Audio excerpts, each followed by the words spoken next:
The book that shook Washington and ended the relationship between President Trump and Steve Bannon hit stores at midnight, despite cease and desist orders to keep it from publication. This morning, author Michael Wolff was very appreciative of all the free promotion from the president and his lawyers. What I say is where do I send the box of chocolates? You think he's helping you sell books? Absolutely. I mean, and not only is he helping me sell books, but he's helping me prove the point of the book. The White House calls Fire and Fury a work of fiction. Mr. Trump says he authorized zero White House access to Wolff and never spoke to him for his, quote, phony book. It's full of lies, misrepresentations, and sources that don't exist. Look at this guy's past and watch what happens to him and Sloppy Steve. Back to that new nickname in a moment. But first, Wolff challenges the president's interview denial. I absolutely spoke to the president. Whether he realized it was an interview or not, I don't know, but it certainly was not off the record. And you spoke to him at the White House after he was sworn in? I spoke to him after the inauguration, yes. And I had spoken to, I've spent about 3 hours with the president over the course of the campaign in the White House. So my window into Donald Trump is pretty significant. Why don't we see if Sarah Sanders can settle it? We said they spoke once by the phone for a few minutes, but it wasn't about the book. They had a very short conversation, but he never interviewed the president about the book. He repeatedly begged to speak with the president and was denied access. And he makes it sound like he was sitting outside the Oval Office every single day, which is just not the case. This is a guy who made up a lot of stories to try to sell books. And I think more and more people are starting to see that his facts just simply don't add up. Okay, Kimberly, before we get your take on the recent developments, I'd like to ask you about the new nickname. And where do you think Sloppy Steve ranks in the hierarchy of Trump nicknames? I don't think it's as good as, like, Pocahontas or Lion Ted. It's good, though. It's pretty good. It's pretty good. Because it conjures up the image of, like, a sloppy Joe. You know, this big, messy sandwich or, like, something that, I don't know. It's not right, doesn't it? But it's not something I'd be happy with if I was Steve Bannon, because it just suggests sort of a slovenly, disheveled appearance. So it's not, shall we say, a charming, affectionate nickname. Not the best one. And Geraldo, you were kind of mumbling to yourself when we were listening to the soundbite about the access that this guy got and kind of ridiculing the fact that he only got 3 hours in the course of, what, 9 months?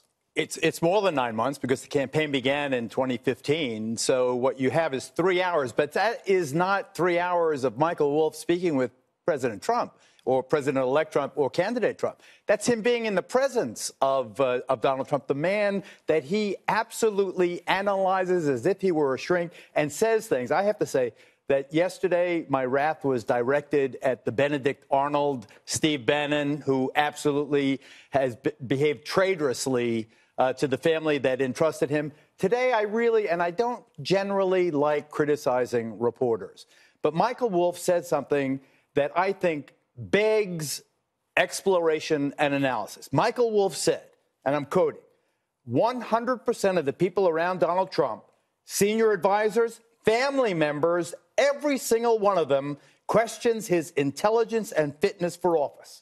Really? That's every single one of the family members of Donald. This is a patent lie. This is absolutely untrue. And at some point, even people on the left have to admit, as the Washington Post did today when they questioned that whether he got access at all under false pretenses. Everyone watching has to question every single one of the president's family. So Ivanka, who Michael Wolff said was dumb as rocks, Ivanka questions the intelligence and fitness of her father for office. This is not true. And it is unfair. It is so screamingly inequitable to accuse the president of being someone who lacks intelligence and fitness for office and then say every one of his own family agrees with me, the author. I think that this well, you know for a fact that they don't think that. Absolutely, I know They love their Everybody father. knows Yeah. that. It is logical. You know that it is untrue. It's riddled with a lot of dishonest reporting, and we've pointed to some of those examples, but they did let the fox into the henhouse, Dana, for a long time, so they do share a little responsibility for this salacious report. Yeah, I mean, one of the things that he said this morning was that he kept waiting for someone to say, "Why are you in this meeting?" And it's just inconceivable to me that this actually happened in the first place. Isn't that true? But remember, at the very beginning, they didn't have a White House communications director. It was unclear who was responsible for what. And Sean Spicer's role was not only press secretary, but also communications director. It's impossible, in my opinion, to do both and to do both well if you don't have people there that are looking out for you. And they really did a disservice to the president, like whoever decided to let him in. And then no one was able to say, wait, I don't think we should have him here. Maybe they didn't even know, or maybe they thought that it was just part of the show. That said, I think that he wouldn't have access to the West Wing if he wasn't granted it. You can't get in there. It's like you can't just walk up and ring the doorbell names on the list, and get in. But can't Steve Bannon grant him that kind of carte blanche? Can't Steve Bannon, by hanging with him, hey, bud, what's up? Sure, and here's another thing I don't believe either. Me and Mike, here we are hanging out together. Well, I think they thought it might be positive. One of the things that Michael Wolff did leading up to the election was to write a couple of pieces that were very flattering about President Trump, and saying how intelligent he was, and how he was going to be able to pinpoint what the American people wanted, and how he was able to win. And so that was one of the ways that he got his foot in the door. Yep. And again, I don't blame him. And then he writes this book, and I've heard a couple of things also that are factually wrong. Like one thing about Mitch McConnell. There's a report in there that he declined to take a meeting because he needed to get a haircut, and his office says that's ridiculous, that never happened. The one thing I think that is a little bit of a danger is that he says, and I don't know if he'll reveal any, that he has notes and recordings and contemporaneous reports. And so if you were one of those people that thought you were talking to him off the record and you get burned in this book, you might be really cautious about saying it never happened, because then you'll be super more embarrassed. It's better to just let it go and try to move on. So how damaging is it, Greg? I don't know. When he said he was in Trump's presence for 3 hours, I think he was talking about 3 reruns of The Apprentice. He was watching in his hotel room. This is a preferable problem to have. Let's compare two situations. Hillary has a book out telling everyone why she lost. Wolff's book is telling you what happened after Trump won. Which book, if you were Donald Trump, would you prefer to have? Okay? So I mean, I think I would take the victory book. Who cares? And by the way, Democrats, you're laughing at this stuff? You're laughing at all this stuff that you're reading about him being impetuous, impulsive, a child. How does it feel to be beaten by somebody like that who had less knowledge in the specialty of the expertise of your candidate? Your politician got beaten by a non-politician Queens salesman from Queens. That's hilarious. Okay, and I want to go to the... in your face. I want to go through also just the epiphany, the big juicy gossip here, because I think Jesse and Geraldo and I will understand this. The big juicy gossip here is that Trump is like a child. We are all that. Man. Every man has been told by their wife, or Geraldo, wives, that we are children. I know. There's always that. No. Men are children. If he had men generally who who want things a certain way, who are impatient, who don't have time to even read. In fact, just tell me what I need to know.